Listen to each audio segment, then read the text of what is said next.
ప్రియమైన సహోదరి సహోదరులకు ప్రభు పేరిట వందనాలు. మీకు మీ కుటుంబానికి యేసుక్రీస్తు యొద్ద నుండి దీవెనలు ఆశీర్వాదములు మెండుగా కలుగునుగాక. ఎంతోమంది ప్రార్థనా సహాయము కోరినప్పుడు ప్రార్థన చేయగా దేవుడు మీ జీవితాలలో చేసినటువంటి ఆ గొప్ప కార్యాలను బట్టి, మీరు చెప్తున్నటువంటి ఆ సాక్ష్యాలను బట్టి దేవునికి మహిమ కలుగునుగాక. మీరు ప్రార్థన చేయించుకొనుటకు నా నంబర్ 8106008166 8106008166. మీ ప్రార్థన అవసరతలు తెలియజేయండి. తప్పక మీ కొరకు ప్రార్థన చేస్తూ ఉంటాము. ఈరోజు యేసుక్రీస్తు యొద్ద నుండి మీకు బంగారు మాట, దేవుని వాగ్దానము. సంఖ్యాకాండము 12వ అధ్యాయము 6వ వచనము. యెహోవానగు నేను దర్శనమిచ్చి అతడు నన్ను తెలుసుకొనున్నట్లు కలలో అతనితో మాటలాడుదును.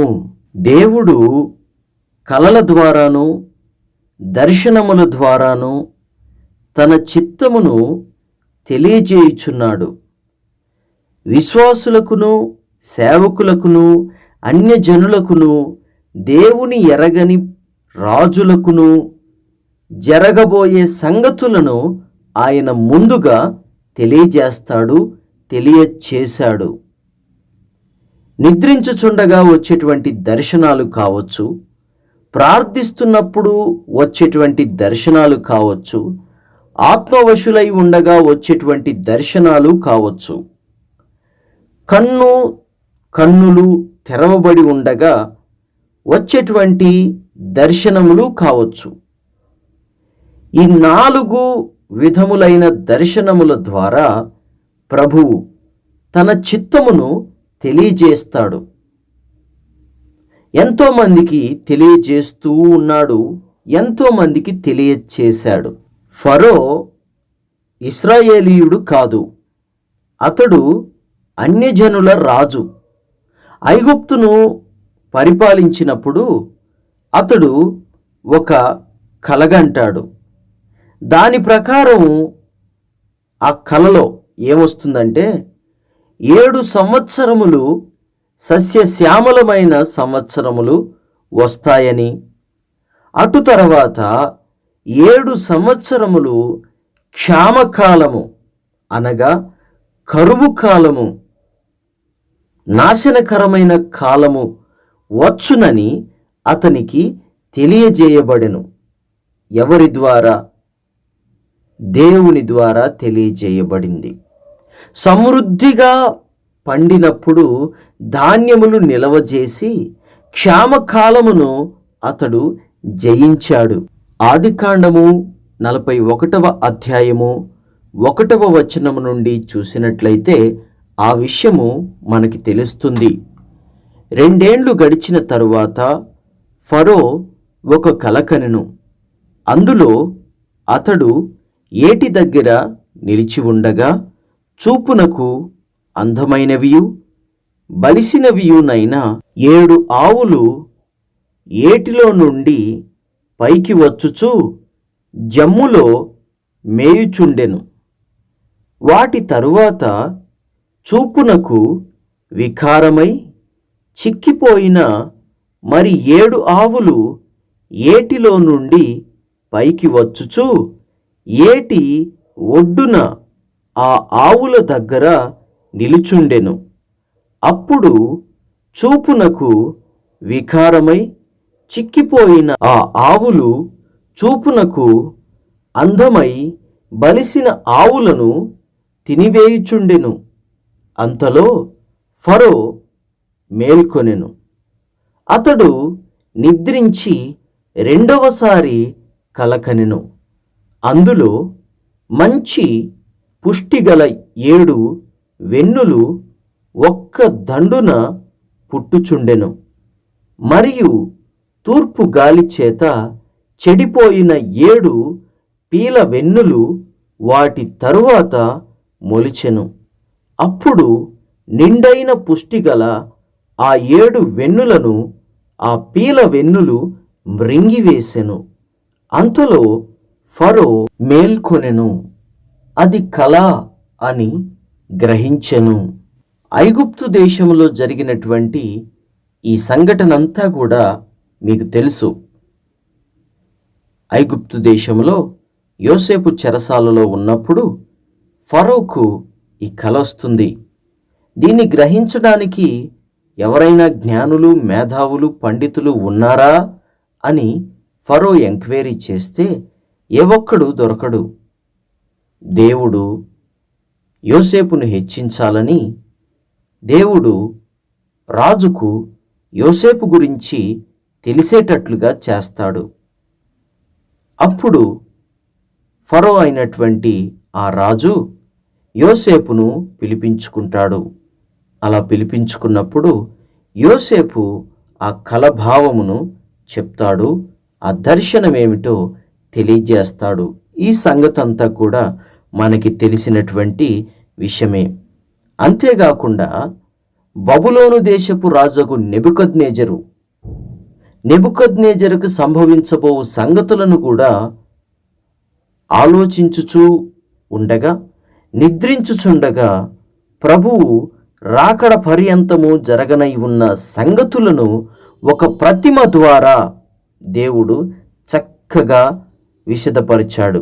దానియేలు గ్రంథము 2వ అధ్యాయము. నెబుకద్నెజరు తన ఏలుబడి యందు 2వ సంవత్సరమున కలలు కనెను. అందును గూర్చి ఆయన మనసు కలతపడగా ఆయనకు నిద్ర పట్టకుండెను.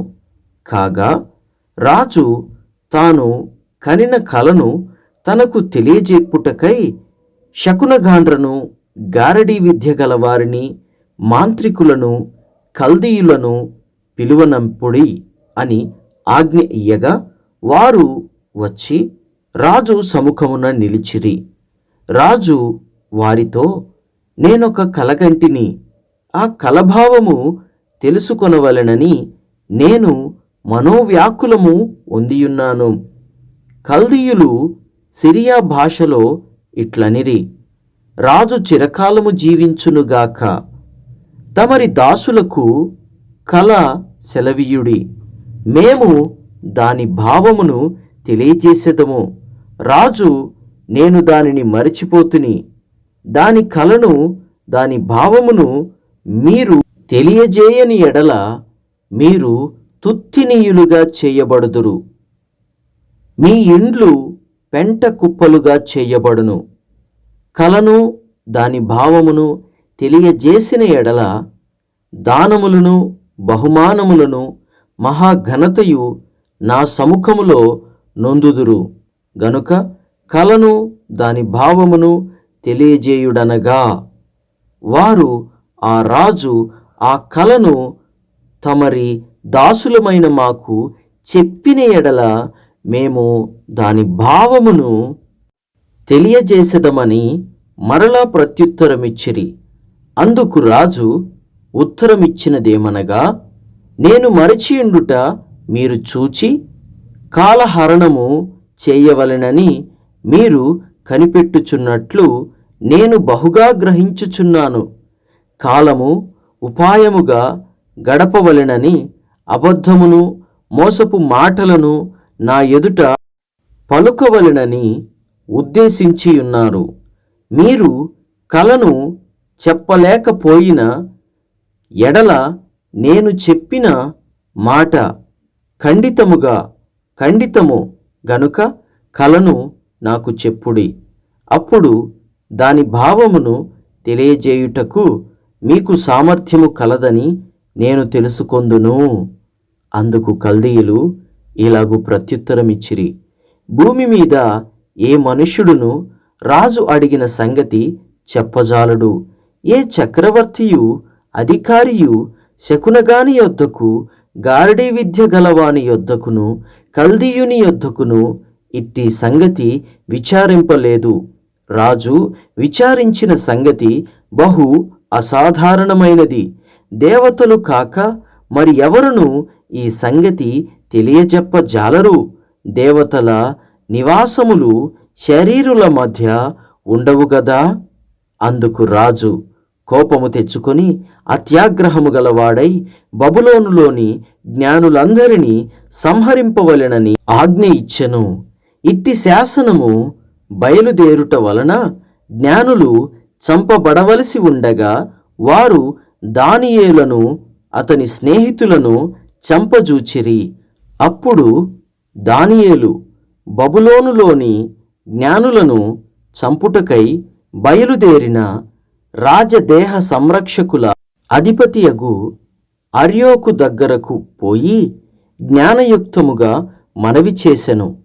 రాజునొద్ద నుండి ఈ ఆజ్ఞ ఇంత త్వరితముగా వచ్చుట ఏమని దానియేలు రాజు యొక్క అధిపతి అయిన అర్యోకు నడుగగా, అర్యోకు ఆ సంగతి దానియేలునకు తెలియజెప్పెను. అప్పుడు దానియేలు రాజసన్నిధికి పోయి స్వప్న భావమును తెలియజెప్పుటకై తనకు సమయము దయచేయుమని రాజును బతిమాలెను. అప్పుడు దానియేలు తన ఇంటికి పోయి తన స్నేహితులైన హనన్యాకును మిషాయేలుకును అజర్యాకును సంగతి తెలియజేసి తానును తన స్నేహితులను బబులోనులో తక్కిన జ్ఞానులతో కూడా నశింపకుండునట్లు ఆ కల యొక్క మర్మ విషయములో పరలోకమందున్న దేవుని వలన కటాక్షము పొందు నిమిత్తమై ఆయనను వేడుకొనుడని వారిని హెచ్చరించెను. అంతటా రాత్రియందు దర్శనము చేత ఆ మర్మము దానియేలునకు బయలుపరచబడెను. గనుక దానియేలు పరలోకమందున్న దేవునిని స్తుతించెను. ఎట్లనగా దేవుడు జ్ఞాన బలములు కలవాడు. యుగములన్నిటను దేవుని నామము స్తుతినొందునుగాక.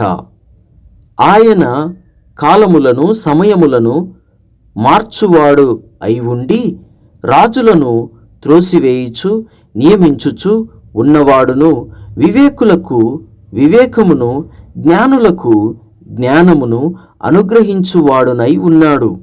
ఆయన మరుగు మాటలను మర్మములను బయలుపరుచును. అంధకారములోని సంగతులు ఆయనకు తెలియను. వెలుగు యొక్క నివాస స్థలము ఆయన యొద్దనున్నది. మా పితరుల దేవా, నీవు వివేకమును బలమును నాకనుగ్రహించి ఉన్నావు. మేమడిగిన ఈ సంగతి ఇప్పుడు నాకు తెలియజేసియున్నావు గనుక నేను నిన్ను స్తుతించుచు ఘనపరుచుచున్నాను. ప్రియమైన సహోదరి సహోదరులారా, చూడండి, దానియేలు దేవునికి ప్రార్థన చేశాడు. ఎందుకు?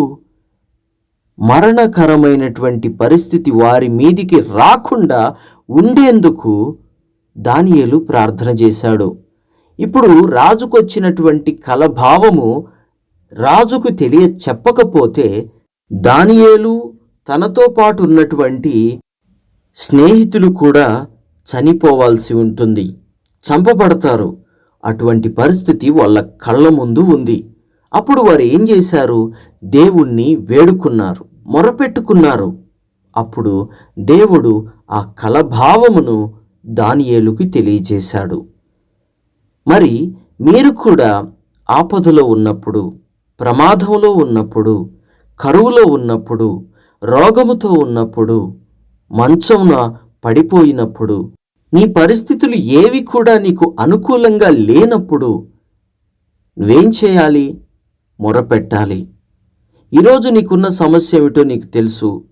ఆ సమస్యను చూస్తూ ఉన్నావు, కానీ దేవుణ్ణి మాత్రము నువ్వు చూడడం లేదు. ఆయన కలల ద్వారా, దర్శనముల ద్వారా, వాక్యము ద్వారా, దైవ సేవకుని ద్వారా మాట్లాడేటువంటి దేవాతి దేవుడు, పరిస్థితుల ద్వారా మాట్లాడేటువంటి దేవాతి దేవుడు. అంత దేవాతి దేవుడైన ప్రభువైన యేసుక్రీస్తుని నీ శ్రమ కాలములో కూడా నువ్వు ఎందుకు వేడుకోవు? వేడుకో. నీ కష్టకాలములో దేవుణ్ణి వేడుకో. నీ శ్రమ కాలములో దేవుణ్ణి వేడుకో. ఆయన నీకు ఉత్తరమిస్తాడు. ఆయన నిన్ను శ్రమల నుండి విడిపిస్తాడు. నీ కరువు నుండి విడిపిస్తాడు. నువ్వెక్కడ కూలబడిపోయావో అక్కడ నుండి నీ చెయ్యి బట్టి లేవనెత్తి ఆయన నిన్ను ముందుకు నడిపిస్తాడు. రోగములో ఉన్నావా? దేవుణ్ణి వేడుకో. రోగము నుండి విడుదల కావాలని దేవుడికి ప్రార్థన చెయ్యి. ఆయన ఆలకించే దేవుడు. ఆయన ఉన్నవాడు, అనువాడు, సజీవుడైన దేవుడు. జరగబోయే దానిని రాజులకును తన సేవకులకును తెలియజెప్పేటువంటి మహా గొప్ప దేవుడు మన ప్రభువైన యేసుక్రీస్తు. కాబట్టి ప్రియ సహోదరి సహోదరులారా, మీ ప్రార్థన అవసరతలు దేవునికి తెలియజేయండి. ప్రార్థన చేయండి, దేవునికి మొరపెట్టండి. అలాగే మీరు మీ పక్షాన ప్రార్థన చేయమని మీ సేవకునికి చెప్పండి. మీ పక్షాన మీ సేవకుడు అనగా దేవుని సేవకుడు మీకు తండ్రిగా ఉంటాడు లేదా సహోదరుడిగా ఉంటాడు. వారికి తెలియజెప్పండి. మీ పక్షాన ఒక దైవ సేవకుడు ప్రార్థన చేసినప్పుడు ఎంత గొప్ప అద్భుతాలు జరుగుతాయో, ఆశ్చర్యకార్యాలు జరుగుతాయో అది ఇప్పటికే ఎన్నోసార్లు మనందరము కళ్ళారా చూసిన వారమే, చెవులారా విన్నవారమే. మీరు ఎట్టి పరిస్థితుల్లో కూడా ప్రార్థన చేయడం మర్చిపోవద్దు. జరగబోయే దానిని దేవుడు మీకు చూపిస్తాడు, దైవ సేవకులకు చూపిస్తాడు. సహోదరి సహోదరులారా, ఈ వాక్యం వింటున్న మీతో ఈ రాత్రి దేవుడు తప్పక ఏదో ఒక విషయమును గురించి, నీ జీవితానికి నీ భవిష్యత్తుకు సంబంధించినటువంటి విషయమును గురించి ఈ రాత్రి నీ కలలో మాట్లాడబోతున్నాడు. ఎంతోమందికి ఈ అనుభవం ఈ రాత్రి కలగబోతోంది. ఈరోజు రాత్రే దేవుడు మీతో మాట్లాడతాడు. ఈరోజు కల ద్వారా కావచ్చు, దర్శనము ద్వారా కావచ్చు, దేవుడు మీతో మాట్లాడి మిమ్మల్ని బలపరుస్తాడు. దేవుని చిత్తములో లేకపోతే ఆయన నిన్ను హెచ్చరిస్తాడు. రేపు మీకు ఏ కల వస్తుందో ఆ కలను నాతో పంచుకోండి, నాకు కూడా తెలియజెప్పండి. దేవుడు మీకు ఎటువంటి దర్శనమునిచ్చాడో, ఎటువంటి సంగతులను తెలియజేశాడో విని నేను కూడా సంతోషిస్తాను. ఏదేమైనప్పటికీ మన ప్రభువులో ఉన్న గొప్పతనాన్ని వర్ణించుటకు మనము సరిపోము. ఆయనకు ప్రార్థన చేస్తూ ఆయన ఇచ్చేటువంటి దీవెనలు, ఆశీర్వాదాలు మనం పొందుకుందాం. ఆయనని ఎప్పుడు స్తుతిస్తూ ఘనపరుస్తూ ఆరాధిద్దాము. ప్రార్థన. తండ్రి, నీకు వందనాలు, స్తుతులు, స్తోత్రాలు నాయన. ప్రభువా, దర్శనము ద్వారా మాట్లాడతావు, కలల ద్వారా మాట్లాడతావు, అనేక రీతులుగా మాట్లాడతావు తండ్రి. నీవు మాట్లాడినప్పుడు గ్రహించుకునే మనసు మాకివ్వండి ప్రభువా. నీ మాటలకు లోబడి, నీ మాటలను విని నీ చిత్తము చేసేవారిగా మేము ఉండాలి తండ్రి. ఈరోజు ఎవరెవరైతే నీకు ప్రార్థన చేస్తున్నారో, రోగములో ఉండి ప్రార్థన చేస్తున్నారో, కరువులో ఉండి ప్రార్థన చేస్తున్నారో, కృంగిన స్థితిలో ఉండి ప్రార్థన చేస్తున్నారో, నాయన మార్గాలు మూసుకుపోయి ప్రార్థన చేస్తున్నారో, ఏం చేయాలో పాల్పోక దిక్కు తోచనటువంటి స్థితిలో ఉండి ప్రార్థన చేస్తున్నారో, ఒంటరిగా ఉండి దిగులు పడుతున్నారో, సాతాను బంధకాల మధ్య ఉండి బాధపడుతున్నారో, సైతాను సంబంధమైన బంధకాలలో చిక్కుకుపోయి ఇరుక్కుపోయి రాలేకపోతూ ఉన్నారో తండ్రి, వారందరితో మాట్లాడండి అయ్యా. వాళ్ళందరికీ దర్శనం ఇవ్వండి అయ్యా. వాళ్ళందరినీ విడిపించి నీ కృపలో దాచిపెట్టి భద్రపరిచి బహు ఆశీర్వాదములకు, బహు దీవెనలకు వారిని పాత్రులను చేయమని. అలాగే తండ్రి, మా సంఘమునకు కూడా నాయన ఒక స్థలము కావలసి ఉన్నది నాయన. అయ్యా, హైదరాబాద్లో ఒక సొంత స్థలమునిచ్చి నాయన, ఒక మందిరమునిచ్చి నీ నామాన్ని నీవే ఘనపరుచుకొనమని, ఈ పరిచర్యను అభివృద్ధి చేసి నీ కృపలో దాచిపెట్టి భద్రపరచుమని యేసుక్రీస్తు శ్రేష్టమైన నామములో ప్రార్థిస్తున్నాము తండ్రి. ఆమేన్. తండ్రి, కుమార, పరిశుద్ధాత్మ త్రియేక దేవుని ప్రేమ, దీవెన ఈ రోజంతా మనకు తోడై ఉండి చక్కగా మంచి మార్గంలో నడిపించునుగాక. ఆమేన్.